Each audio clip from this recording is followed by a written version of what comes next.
नमस्कार, इन खबर देख रहे हैं आप। मैं हूं आपके साथ मिशा बाजवा चौधरी। एक बार फिर से मैं आपके सामने हूं। पाकिस्तान ने जो अभी फरमान नया जारी किया है उसी के मुतल्लिक दोबारा बात करने के लिए 3 कराची बाउंड एयर स्पेसेस हैं जो इंडिया के लिए पाकिस्तान ने बंद कर लिए हैं। अब तरह तरह की बातें हो रही हैं कि पाकिस्तान का इसमें नुकसान है, कितना बिलियन डॉलर का उनको घाटा होगा अगर वो इस तरह से करते हैं। हालांकि ये जो बैन है फ़िलहाल के लिए 28 अगस्त से 31 अगस्त तक का ही है। उसके बाद क्या होगा ये पाकिस्तान बाद में तय करेगा। शायद पाकिस्तान सिविल एविएशन की तरफ से फ़िलहाल एयर स्पेस 3 जो कराची बाउंड है वो बंद कर दिए गए हैं।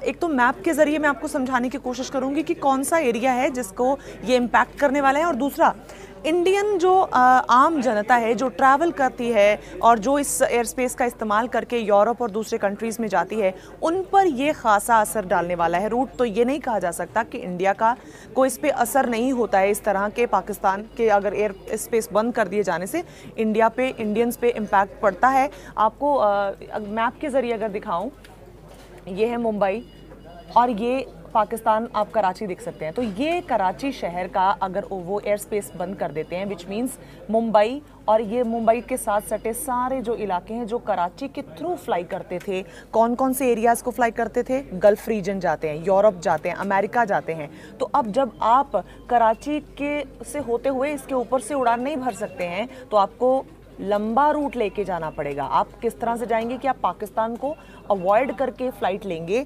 इसका असर क्या होगा? इसका असर ये होगा कि आपको लंबा रूट लेना पड़ेगा, जिसके लिए एविएशन इंडस्ट्री को इसका ध्यान रखते हुए अपनी फ़्लाइट्स प्लान करनी होगी। क्योंकि ऑलरेडी अगर आप देखें अमेरिका जाना हो तो 16 से 17 घंटे की फ़्लाइट होती है। अगर आपका रूट डाइवर्ट होता है, अगर आप पाकिस्तान के एयर स्पेस का इस्तेमाल नहीं करते हैं तो आपका रूट और ज़्यादा लंबा हो जाता है, जिसकी वजह से टाइम ज़्यादा बढ़ जाएगा फ़्लाइट का, जिसका इम्पैक्ट क्या होगा? क्रू ज़्यादा लगेगा। और क्या इम्पैक्ट होगा? पायलट्स भी उनको ज़्यादा चाहिए होंगे ऑन फ्लाइट, ताकि वो अपनी शिफ्ट के बाद दूसरा पायलट उनके पास एक्स्ट्रा साथ में ट्रैवल कर सके। एक्स्ट्रा क्रू के साथ ट्रैवल करना होगा, ज़्यादा खाना पीना ट्रैवल करना पड़ेगा साथ लेके।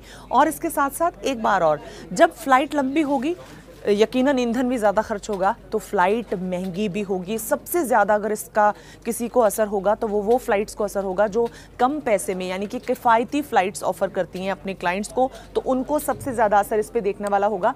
और आप देखिए कि हिंदुस्तान अगर बाकी देशों की तरफ जा रहा हो, मिडल ईस्ट की तरफ जाना हो हमने, या फिर हमने अमेरिका जाना हो, नॉर्थ अमेरिका, साउथ अफ्रीका, तो कराची के ऊपर से प्लेन गुजरते थे। पाकिस्तान मेन ज़रिया था जिससे हम कनेक्ट करते थे। जब भी फ़्लाइट उड़ती है तो कोशिश करती है लैंड टू लैंड ट्रैवल करे, और एक और कोशिश होती है जब भी फ़्लाइट जाती हैं कि वो सीधा रूट अख्तियार करें। देखिए एक और मैप है, ये देखिए कराची है ये, तो कराची के ऊपर से गुजरना हमारी एक मजबूरी थी, इस एयर स्पेस का इस्तेमाल करना। इससे हमारी जो कॉस्ट है फ़्लाइट की वो भी कम हो जाती है, साथ साथ हमारा ट्रैवल टाइम भी घटता है। और टिपिकली जो फ़्लाइट सीधी जाती है उसे या तो इस तरह से रूट अख्तियार करना पड़ेगा या फिर ऊपर से। और आपको ये भी ध्यान रखना होगा कि ऊपर हमारी हिमालयंस जो रेंज है उनसे फ़्लाइट का गुजरना, वैसे ही उनको और ज़्यादा ऊंचाई पर उड़ना पड़ता है ताकि फ़्लाइट को सेफली ले जाया जा सके। तो इस नज़रिए से अगर हम देखें, बेशक फाइनेंशियल नुकसान जो है वो पाकिस्तान का ज़्यादा होता है अगर वो एयर स्पेस बंद करते हैं, क्योंकि वो हमसे चार्ज करते हैं एयर स्पेस का इस्तेमाल करने के लिए। लेकिन अगर हम इंडियन जो कंज्यूमर्स की बात करें, जो फ्लाई करते हैं, जो फ़्लाइट का इस्तेमाल करते हैं, जो इस एयर स्पेस के ज़रिए दूसरे देशों तक पहुंचते हैं, उनके लिए थोड़ा रुकावट के लिए खेद वाली स्थिति हो जाती है। एटलीस्ट उनके लिए, उनकी पॉकेट्स पर ये भारी पड़ सकती है आने वाले कुछ दिनों में, क्योंकि जैसे ही ये सब चीज़ें आएंगी अकाउंट में, उसकी वजह से प्राइसेस जो हैं वो टिकट के आप जा सकते हैं। रूट लंबा होने की वजह से ज़्यादा खर्चा होता है फ़्लाइट के लिए उस देश तक फ्लाई करना। तो यानी कि कहीं ना कहीं बोझ जो है वो एयरलाइंस और आम कंज्यूमर तक पहुँचेगा ही पहुँचेगा। तो फ़िलहाल के लिए बस इतना ही। फिर से आपके पास कुछ और जानकारी लेकर हाजिर होंगे। फिलहाल ये था कि पाकिस्तान एयर स्पेस अगर शट डाउन करता है तो इंडिया के लोगों पर इसका ये असर तो यकीनन देखने को मिलेगा। इन खबर चैनल को सब्सक्राइब करें और बेल आइकन दबाना ना भूलें।